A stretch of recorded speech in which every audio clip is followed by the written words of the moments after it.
Hey everybody, welcome back to another episode of Welch on Ice. The Shootout Shoutouts are back, and today's featured team on the Shootout Shoutouts is the Carolina Hurricanes. And for those of you wondering, what is a Shootout Shoutout? Basically, I'm just doing offline shootout mode, going through the list of NHL teams, and we're just going to talk hockey about them. We're going to talk about what happened this past season with them. We're going to talk about the off-season moves that they've done, and today's team is the Carolina Hurricanes. If you want to watch previous Shootout Shoutout videos, you're going to want to click these videos that are going to be popping up throughout the video right here.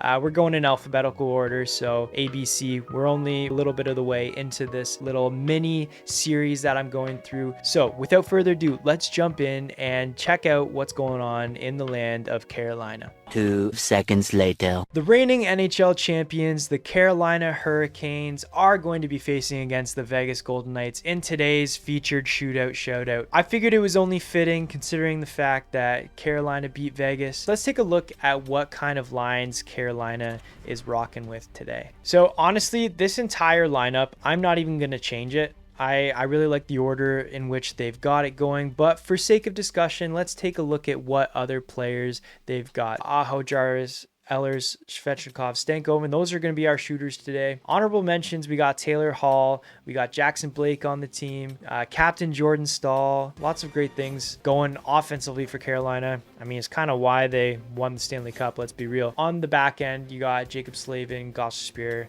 Keandre Miller, Sean Walker, Nikishin, and Jalen Chatfield. Now, this is the standard roster for NHL26, so it's not necessarily up to date with all of the offseason moves that Carolina has done, but nonetheless, these are the players that we're going to be seeing in today's video. And last but not least, we got to talk about the goalies as well. Brandon Bussi, no one even really heard of him before this season. I mean, he was a rookie, so it makes sense, but he's going to be our starting goalie over Frederik Andersen, who is honestly just a down-to-earth great guy, it seems. And so, but Bussi's going to be getting the start in today's video. Without further ado, let's jump into this game with Carolina and Vegas. Now, Carolina, they're a team that honestly not a whole lot has changed this offseason with them. You know, the only real big thing I would say is that they've acquired John Carlson from the Anaheim Ducks. And I mean, that was definitely the biggest thing that happened this offseason with them. There wasn't too many sweet goal from Ehlers. There wasn't too many crazy signings that took place. The only thing that's really happened so far is they've re-signed Nick Delorier, and then they just signed a bunch of entry-level deals, that kind of thing. But William Hankson signed for 3 years with them. So, I mean, that could be a good one. He's a pretty solid defense in the league. No goal from Aho. If you're a Carolina fan, you should be pretty happy because you're going to be seeing almost a pretty identical team to last season. I mean, it makes sense. Why fix what isn't broken, right? Carolina takes the W against Vegas in this first one. Let's do another one. But I think the man that everyone's going to be talking about with Carolina moving forward is Brandon Bussi. This guy came out of nowhere. He all of a sudden just showed up, and here he is, an amazing goalie. What a goal from Marner. That was a nice shot. All right, let's see if Aho can get a goal here.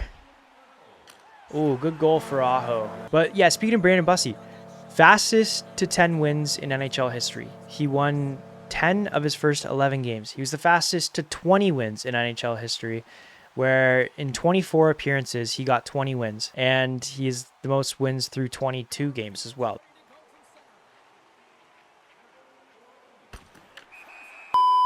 So Brandon Bussi, fastest to win 10 games. He won 10 games in his first 11 starts. He's the fastest to win 20 games, where he won 20 games in 24 starts. He had the most wins through 22 games. He had 18 wins through 22 games, setting a record. But then he also had the most wins through 25 games, setting a record, 21 wins in 25 games. So the man just, I mean, he had a stellar team in front of him, don't get me wrong, but the man was just on a mission here. And so Bussi, just have yourself a year there, kid. All I do is win, no matter what.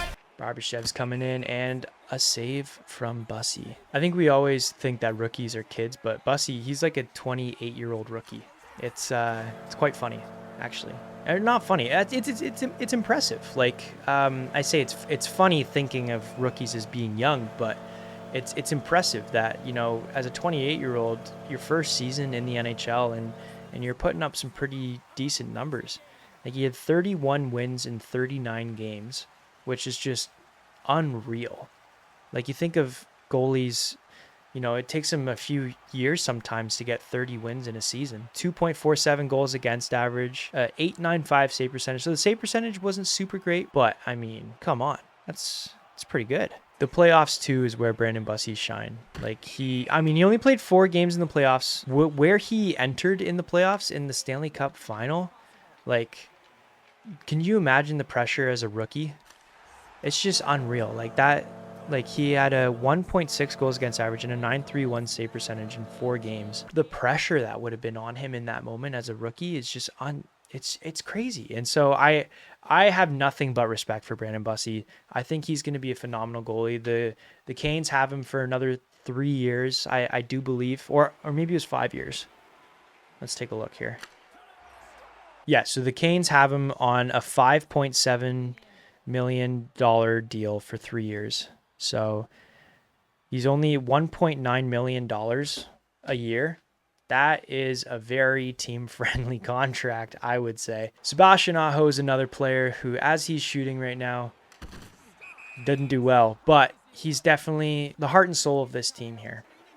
This season, Sebastian Aho had 80 points, 27 goals, 53 assists. It's pretty impressive. I mean, 80 points, you know, you look at guys, they're getting 100 points a season, and like 80 points in comparison to that isn't anything too crazy per se. 80 points is still a very commendable season for him. I wonder what his career high would be. Okay, so his career high was in 2023, 2024. He had 89 points. So considering that was his career high, this season with 80 points is pretty solid. Other notable guys are Nikolai Ehlers. What a great addition from Winnipeg. I know Winnipeg fans, it was sad to see him go. Nothing but happy for the guy, as he is just excelling.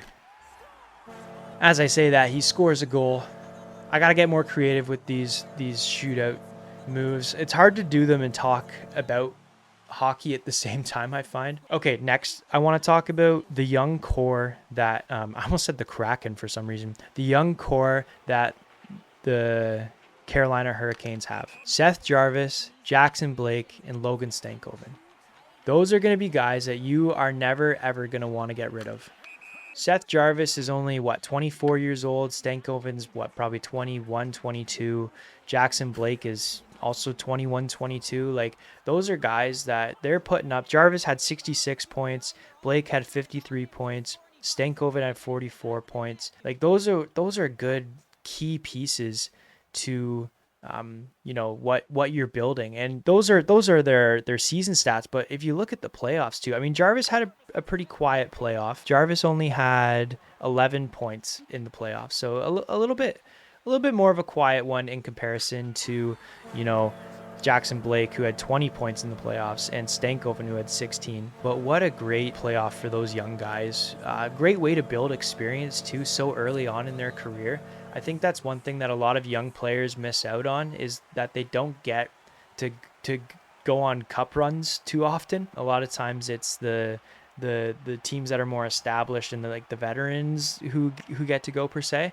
But here we got these young guys who early on in their career are getting all this experience. And so Carolina is going to be pretty deadly. You know, they had a stigma around them about not making it past the conference final, but this year they finally broke through that stigma that was around them, and they were able to win the cup. But Carolina is going to be one of those teams that I think is just going to be pretty good for quite a while. They're going to be like a Chicago or an LA, and where they don't necessarily have a superstar per se, like Patrick Kane or Jonathan Taser or something like that, but they do have these players who are able to get them consistent results every single year. So I wouldn't be surprised if you see Carolina doing a deep playoff run again this year. You know what? With the addition of John Carlson on the D too, they could be going back to back. And speaking of defense, we don't want to ignore the fact that defense is such an important part of the game. And I think a real key person that can tell you that is Jacob Slavin. He's not an offensive defenseman whatsoever. He only had 8 points this season. Now, granted, he also only played 39 games. He was battling some injury this season. 8 points in 39 games. That's not typically what you see out of offensive defensemen. He's your stay-at-home D-man, shut the door, and he is just an unreal defender. Like, I was watching him pretty closely, like even during like the Olympics and all these high-pressure games in the playoffs too. Like, ooh, Marner with a post. Slavin is just, he's so good at shutting down the door. And I saw an interview with him where he was saying that game one against Montreal was his worst game of his entire career. And which is funny because I thought he didn't play too poorly that game. It was just, there was a few goals where he missed his assignment and that kind of thing. But he's a guy who's pretty hard on himself. And I think too, like, as a defenseman, it's so easy to be like, oh yeah, it's all my fault and that kind of thing. But you know, hockey's a team game, and you gotta just do your part. And for the most part, he does. He is an unreal defenseman. Like, I wish defensive stats were looked at more. I grew up playing defense when I was in minor hockey, and so, you know, defense is a soft spot for me because it often gets overlooked, as like the defensive aspects of the game, not necessarily like the offensive defenseman. But yeah, so what a snipe from Barbashev.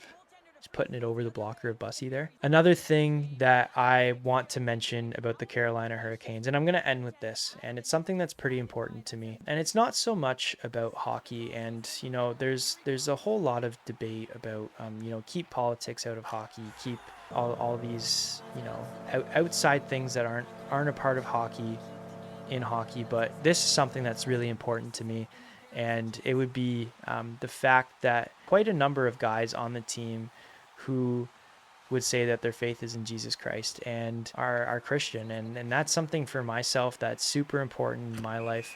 And if you know me even a little bit, you would know that's the case. And Jacob Slavin is, every single interview he does, he was on, you know, the Spittin' Chicklets podcast, and you can tell that faith is what drives him. And at the end of the day, hockey's fun and hockey's great, but what really is cool for him is that even if his career, like even if he never won a cup, or even if he did win a cup, you know, the thing that's driving him is the best moment of his career is when his D partner Jalen Chatfield gave his life to Christ. And I think, as someone who is a Christian and, you know, loves Jesus with all of his heart, like, I think that is just so cool. And so, hey, if you want to know more about Jesus, come chat with me, and or you can shoot Jacob Slavin a DM on Instagram. Probably put it in the comments if you're like, I you know, I love hockey and I love faith. And I know a lot of times in dressing rooms too, or in change rooms, it can be hard where, you know, the environment there is so not what we as Christians believe. And I just want to say that you're not alone. I grew up in that as well. And so if you want to talk about faith, come chat with me. If you want to talk about hockey, come chat with me. If you want to talk about both, come chat with me. And I just want to end the episode off with that, just because faith is just so important. And I think that was something too, and the Captain Jordan Stahl too, you know, and he gives all the credit to God. And so it's just really cool to see a team have success, but then also not only have success and, you know, party hard, but also just give credit to, you know, everything that's they've been blessed with is from God. And so anyway, I just wanted to end this episode off with that. And so thank you guys so much for watching. This has been Shootout Shoutouts with the Carolina Hurricanes. We'll see you on the next episode. Peace.